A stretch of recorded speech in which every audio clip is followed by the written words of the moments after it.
alto, bem mais alto.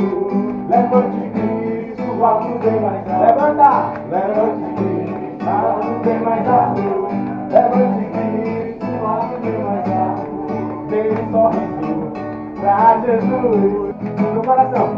O meu coração é a de pedra. Amigo pra Jesus. Espírito Santo de Deus.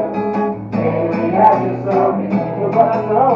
O meu coração é de pedra. Abriu o Espírito Santo de Deus. Ele agiu. E eu fiquei aqui.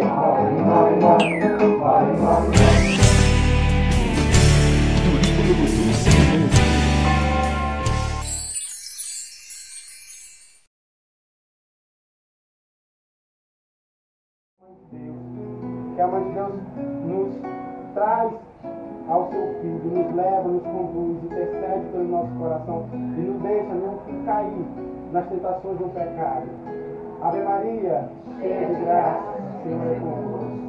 Bendita sois vós entre as mulheres, bendito é o fruto do vosso ventre, Jesus. Santa Maria, Mãe de Deus, rogai por nós, pecadores, agora e na hora de nossa morte.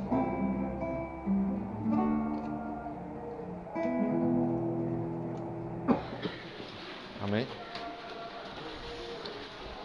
Então, boa tarde, boa noite. Vamos ficar um pouco sentados para a gente conversar um pouquinho, né? E dar continuidade à nossa reflexão sobre o Seminário de Vida do Espírito Santo, tá? Então, para quem não me conhece, meu nome é Rosevaldo, tá? Eu faço parte desse grupo de oração Turíbulo do Senhor, casado, né? Com a Raívia, tenho 19 anos, já de casado. Tenho 3 filhos. Tem a Sara, já com 18 anos, a Letícia com 17 e o Rafael Tobia com 10 anos, né? Então, esse Turíbulo do Senhor, eu caminho com ele, né, desde o início da fundação do Turíbulo do Senhor, que na época foi o Antônio José que foi montando o grupo, foi chamando alguns jovens. Eu já participava da Renovação Carismática Católica, né? Só que não existia Renovação Carismática aqui no Disseu 2, existia só no Disseu 1. Então eu saía de casa, caminhando, atravessando a avenida todinha, e era lá no Frei Leodório, que é lá onde hoje é a Universidade Federal, estadual, né? Ela fica lá no finalzinho. Então era o único local que existia de grupo de oração, essa experiência que hoje tem você. Você vê que com a perseverança da gente, acabou o grupo de oração se espalhando por toda o Disseu. Então, praticamente todas as paróquias, muitas comunidades aqui no Disseu já existe o grupo de oração, tá? Minha avó está um pouco falha, porque eu estava no acampamento de jovem, estou vindo do acampamento de jovem do Arcanjo, que está acontecendo lá em Demerval Lobão, né? Então, pela manhã eu estava lá, por isso que eu não estou forçando muito a minha voz aqui, porque lá também foi muito fogo. E foi muito gostoso lá, né? A experiência que nós tivemos lá, graças a Deus. No mesmo local que teve o acampamento daqui. Acho que alguns de vocês participaram do acampamento, né? No mesmo local, eles estão tendo um acampamento deles lá, do grupo de oração ali da paróquia de Nossa Senhora Aparecida, né? E graças a Deus está colocando. Hoje, gente, vocês perceberam que vocês foram recepcionados por uma cortina preta, né? Perceberam isso? Percebeu que hoje a decoração ela está um pouco escura. Ela não está com tanta luz, com tanto brilho, com tanta cor, né? Por que será? Né? Porque nós estávamos com 2 palestras atrás que a gente conversou um pouquinho, falamos sobre o semeador, sobre a grande proposta de Deus para cada um de nós, sobre a boa nova, sobre aquilo que é trazido para nós como semente, como algo que é para frutificar na nossa vida, né? Que foi a primeira palestra. Algo que foi nos dado como uma grande semente e foi germinado e colocado no nosso coração para que germine. Aí depois foi falado para a gente como a gente vai fazer com que essa semente cresça. Aí se falou de amor de Deus. Amor de Deus é exatamente a água que nós temos que regar essa semente e colocar. E esse amor de Deus é de graça. Esse amor de Deus é incondicional, esse amor de Deus é pessoal, como se eu fosse o único na face da terra que estou ali e todo o amor de Deus está voltado para mim, está todo jogado para mim. Então, Se nós entendemos que Deus tinha uma proposta para a gente, uma semente, tem um amor que é infinito, que nada vence o amor de Deus. Então, nós acreditamos o quê? Que todos nós deveríamos ser felizes. E Deus criou a gente para ser feliz. Deus criou a gente para dar certo. Deus não criou você para dar errado. Tá? Se alguma pessoa disser, esse menino não vai dar certo, não. Essa menina vai dar errado. Não presta, não. É mentira. Você foi criado para dar certo. Você não foi criado para dar errado. Mas aí você pergunta, mas por que tanta violência no mundo? Por que tanto erro? Por que eu sinto tristeza? Por que eu não sinto o tempo todo amado? Por que eu não sinto o tempo todo vontade de viver e ser feliz? Tem hora que dá vontade de ser um avestruz, meter minha cabeça num buraco e não olhar para nada. Tem hora que eu quero me esconder de tudo. Tem hora que eu, até as meninas principalmente, tem hora que eu olho por... Traz uma água para mim depois, viu? Tá? Tem hora que eu olho pro espelho e dá vontade de dizer, cabelo feio. Queria arrancar esse cabelo, não queria esse cabelo, não queria esse nariz, não queria esse olho, não queria esse corpo, não queria essa forma que eu sou. Por que tudo isso tem esses sentimentos tão negativos que às vezes a gente olha pra gente e não enxerga quem deveria enxergar? Que é a grande obra de Deus, que é o grande projeto que Deus fez, que somos nós, cada um de nós. Quando Deus nos criou, Deus criou a gente imagem e semelhança dele. Em João, ele disse o quê? Que Deus é amor. E se eu sou a imagem e semelhança de Deus, eu sou a imagem e semelhança do quê? Do amor. Então, se eu sou a semelhança do amor, quando as pessoas olharem para mim, tem que encontrar a imagem e semelhança do amor. E o amor é bom ou é ruim? Hã? É bom ou é ruim? É bom. Por que às vezes eu olho para as pessoas e não consigo sentir isso? Eu deveria sentir Deus. Eu deveria sentir o amor. O que foi que aconteceu? Onde foi que aconteceu que houve um bloqueio? É como que você compra uma pia bem novinha, de inox na tua casa, bota todos os canos novos ali, deixa tudo certinho, e você pega as vasilhas, as tuas panelas, lava tudinho e tudo sai ali. Mas de repente, começa a água não passar mais. O que aconteceu ali? Alguma coisa não ficou legal ali. Né? Porque estava tudo bonito, a pia continua a mesma, a torneira continua a mesma, a água continua a mesma, mas de repente começou a empoçar água ali e não começou a descer. Alguma coisa está atrapalhando. Não é a pia, não é o cano, não é a torneira. Dá para entender? Alguma coisa está bloqueando para que a coisa aconteça normalmente, para que tudo fique bonito e fique legal ali. Né? Não é você. Não é Deus que derrama a água. Não é você a bacia que está ali embaixo que vai pegar aquela água. Não são os pratos.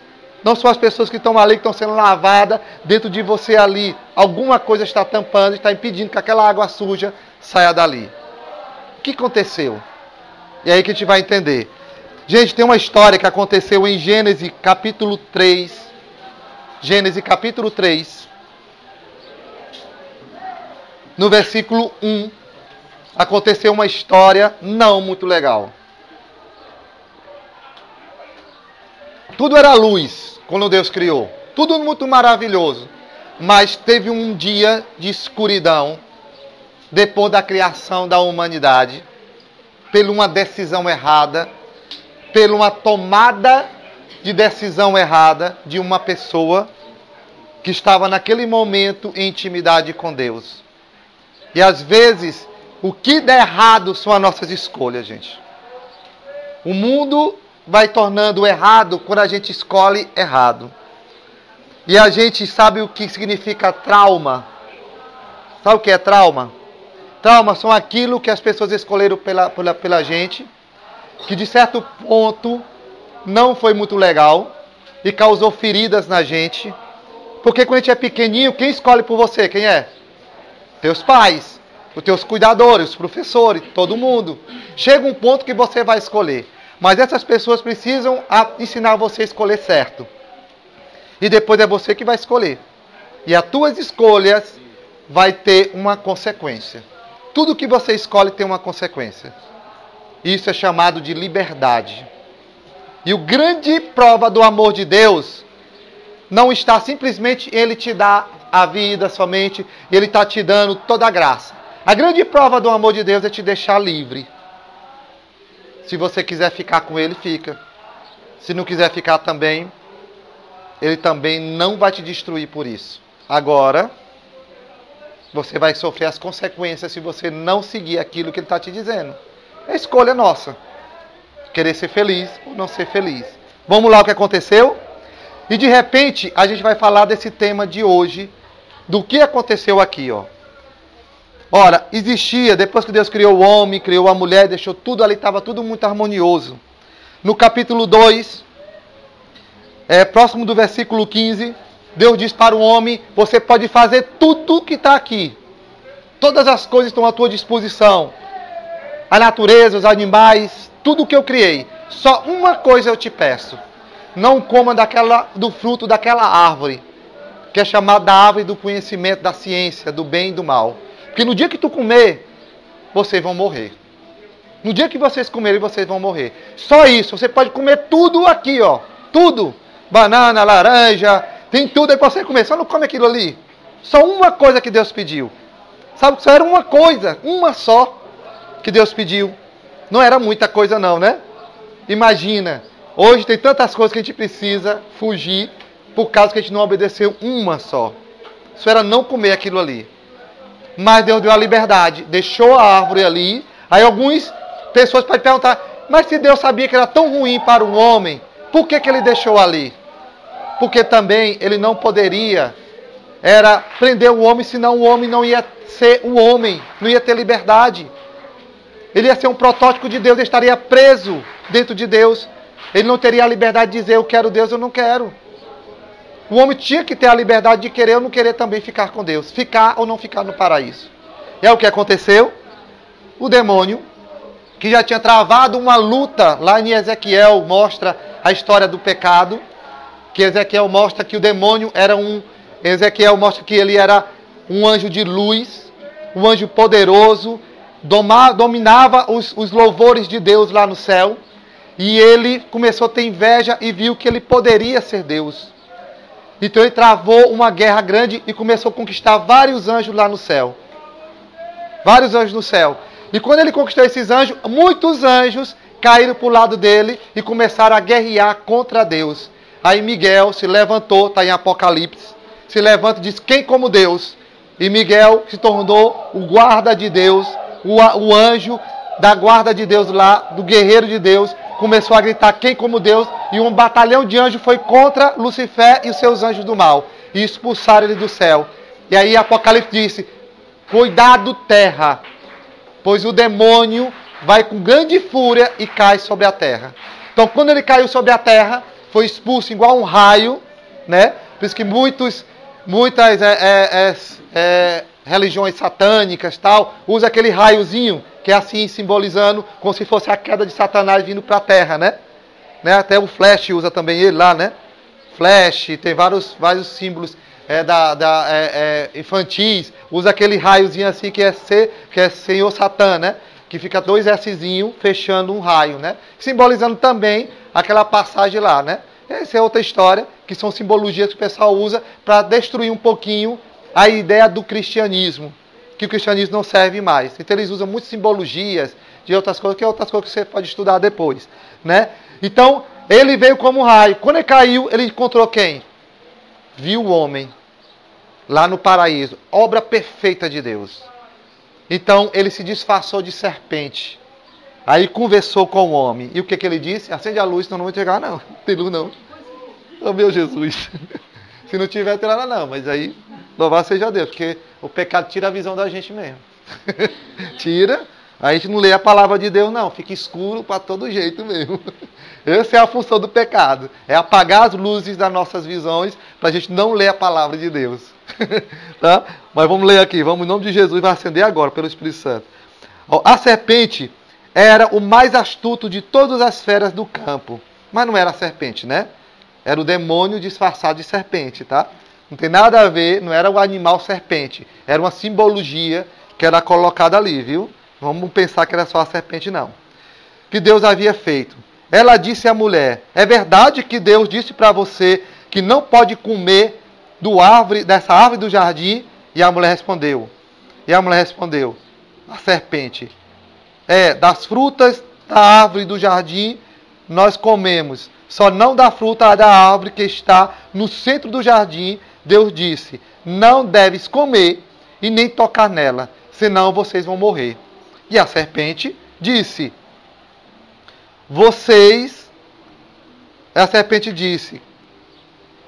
Deus não sabe que vocês, no dia em que comer desta fruta, seus olhos vão se abrir e vocês se tornarão como deuses, conhecedores do bem e do mal. A mulher viu que a árvore era boa para comer, atraentes aos olhos, apanhou a fruta e comeu, e a ofereceu ao homem a seu lado, que também comeu. Então os olhos de ambos se abriram e perceberam que estavam nus. Entrelaçaram-se em folhas de figueira e fizeram largas para eles, roupas para eles. Depois ouviram o ruído dos passos de Deus andando no paraíso. É porque a minha tradução é um pouquinho diferente de vocês, né? Algumas podem até ser igual à minha, tá? É porque essa aqui tem a letra maior e minha visão já está se perdendo, viu? Eu tive que pegar ela, tá? O homem e a mulher se esconderam da presença de Deus entre as árvores do jardim. Deus chamou o homem e disse, onde estás? E ele respondeu, ouvi teus passos no jardim e tive medo, porque estou nu e me escondi. Então Deus respondeu para ele, quem lhe mostrou que você estava nu? Olha só, olha o primeiro aspecto. Nós estamos falando de um dia em que entrou no mundo uma situação complicada chamada de pecado. Sabe o que significa pecado? Pecado, ele vem de uma palavra que é errar o alvo. Antigamente, os guerreiros falavam isso, né? Conseguia que lançava aquela bola pesada, muito longe, né? E conseguia chegar até aquele alvo. Então, errei sem pecar. Quer dizer, errar o alvo é o pecado. O nosso alvo é olhar para Deus. O nosso alvo é a salvação. Mas quando a gente erra o alvo, é quando a gente escolhe e joga errado. E a gente não atinge aquilo que a gente quer chegar.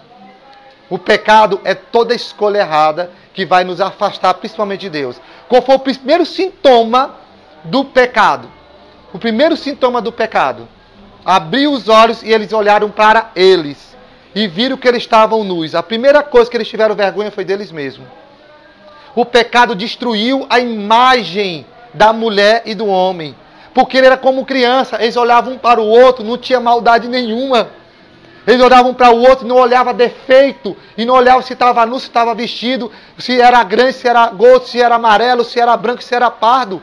Eles não tinham preconceito nenhum. Porque eles não olhavam para ele julgando e se analisando.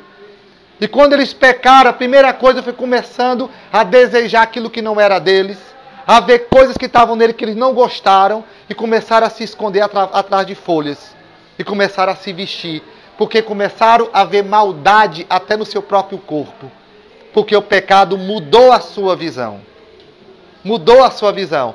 Olha como o pecado entrou para Eva. Quando Eva olhou para o fruto, que diz aqui, ela viu que era belo, que era bonito. Mas por que ela disse isso? O que foi que a serpente disse para ela? Que Deus estava mentindo. E que eles não iam morrer. E que eles iam se tornar igual a Deus.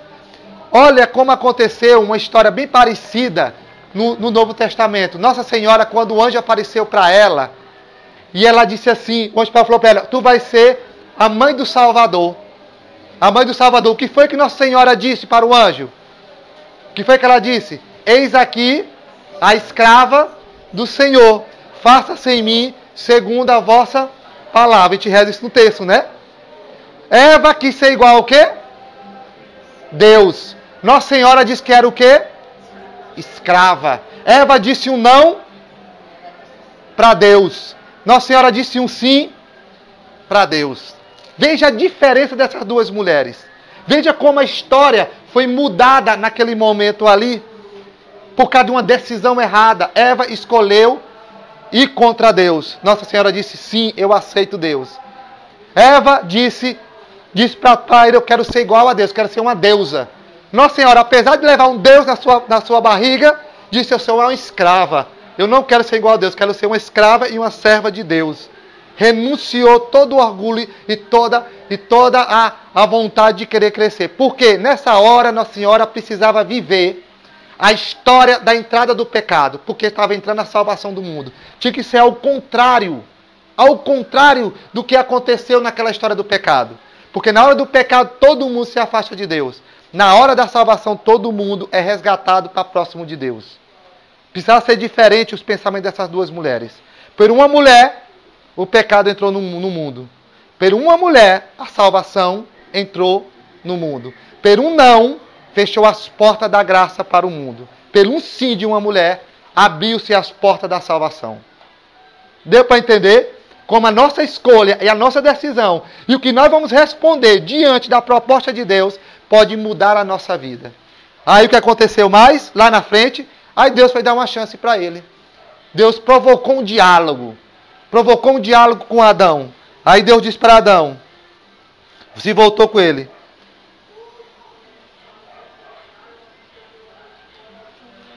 perdão, onde foi que nós paramos? Perdão, então eu pulei aqui o capítulo, tá? Depois, ouviram o ruído de Deus, tá? E disseram isso, né?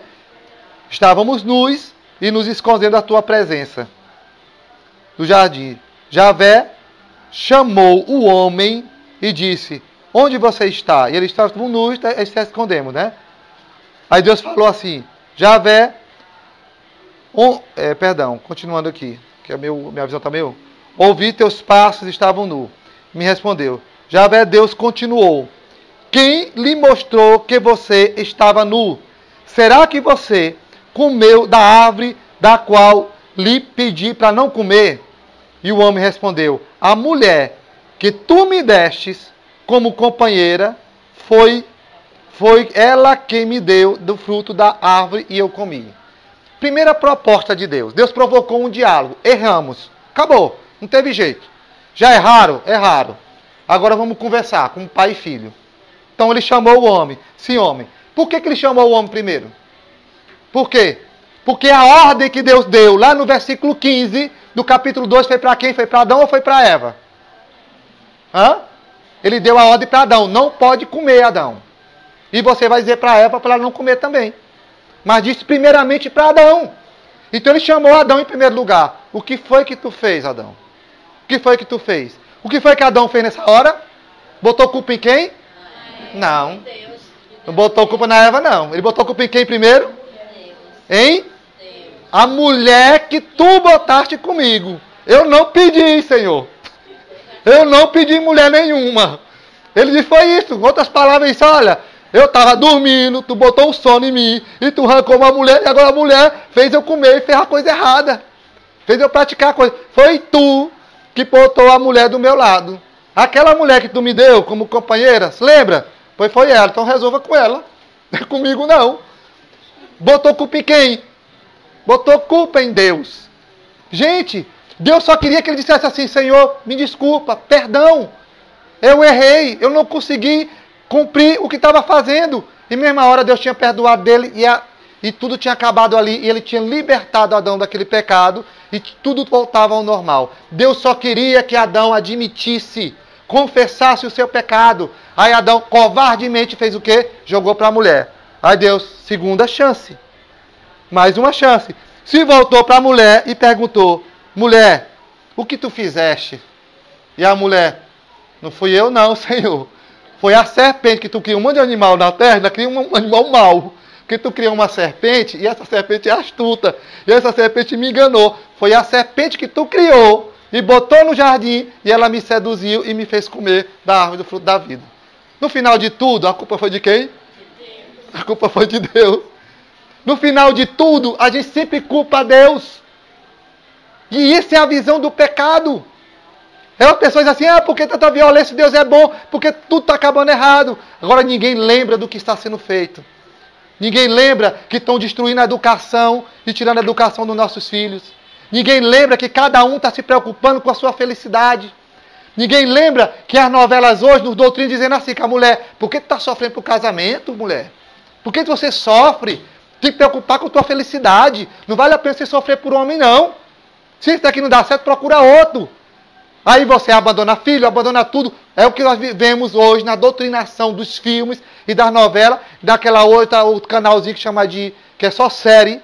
Agora é o Netflix, né? Gente, todo bandido naquelas séries é o pai ou é a mãe. É o pai ou a mãe. O conflito é do filho com o pai e a mãe. No arqueiro, quem é a mulher que deixa o arqueiro sofrer? A mãe dele. Uma chamada de prisão Blake, não sei lá, que no final de tudo. Quem é a bandida no final? Foi a mãe que pegou os dois filhos e manipulou os filhos o tempo todo. Se você olhar qualquer um, sempre quem prejudica o jovem e faz ele infeliz é o pai ou é a mãe. O que é isso? Destruição da família. Destruição da família. O que é isso? É fazendo você perder a tua visão e começar a olhar. Cuidado com a doutrinação do mundo. Cuidado. Porque o pecado é a gente querer sustentar e querer vencer todo o sacrifício por causa de Deus. Vocês deram para entender bem aqui? Vou contar uma história para vocês. Tá? Como a gente sabe, dentro da nossa vida, existem duas forças. Existia uma história de um homem que criava animais, criava cavalo, e ele fazia o seguinte, ele ganhava dinheiro fazendo os cavalos era correr. Então ele tinha um cavalo preto e um cavalo branco. E sempre quando ele chegava numa corrida, ele chegava no ouvido do cavalo e dizia para todo mundo, olha, se eu disser para esse cavalo aqui, tu vai ganhar, ele ganha. Se eu disser para esse cavalo, tu vai perder, ele perde. Aí o pessoal, como? Ele me obedece, os dois me obedecem. Aí ele chegava no ouvido desse cavalo, ó, tu vai perder. O cavalo branco hoje, tu vai perder, cavalo. Aí o pessoal disse assim, para você ver como eu provo, pode botar qualquer jockey em cima. O jockey não era dele, os dois cavalos eram dele. Então o pessoal botava qualquer pessoa para bater no cavalo e botar para dizer assim, mas ele vai vencer. Olha, quem vai vencer hoje é esse branco aqui, eu vou dizer para ele, você vai vencer hoje. E você, preto, vai perder. Aí corria, vencia o branco e o preto perdia. Depois, no outro dia, ele dizia, não, quem vai vencer hoje vai ser o preto. Esse branco aqui vai perder. E toda vez ele ganhava as apostas dele. Aí chegou uma pessoa e disse, tá bom, eu quero saber teu segredo. Eu pago o dobro da aposta se tu contar o segredo. Como é que tu faz esses cavalos te obedecer? Isso é fácil. Quando eu sei quem é que eu quero ganhar, eu alimento aquele cavalo que vai ganhar. E não dou comida pro outro. O outro fica com fome. Então, quando eu quero que o preto ganhe, eu alimento o preto. Aí eu não dou comida pro branco. Aí pode botar os dois para correr, quem vai ganhar é o preto. Quando eu quiser que o branco ganhe, eu passo a semana toda alimentando o branco e deixo o preto com fome e com sede. Aí quem ganha é ele. Gente, existem dois cavalos dentro de nós. Um é o espírito e o outro é a carne. Dois cavalos. Um é preto e o outro é branco. Se tu alimentar a tua carne, a carne vai vencer na tua vida. Se tu alimentar o espírito, Deus vai vencer na tua vida. Quem você alimentar é quem você vai dar a vitória. Pecado é isso. Pecado é aquilo que você traz para você mesmo. Santo Agostinho dizia uma coisa muito forte, que o inimigo e o pecado é um cachorro amarrado numa corrente muito veloz e muito valente. Mas ele só vai te fazer mal se você entrar no território deles. Até onde a corrente dele vai. Se você se afastar daquele território, ele não vai te fazer mal nenhum. Mas se você entrar no território dele, ele vai te rasgar até te matar.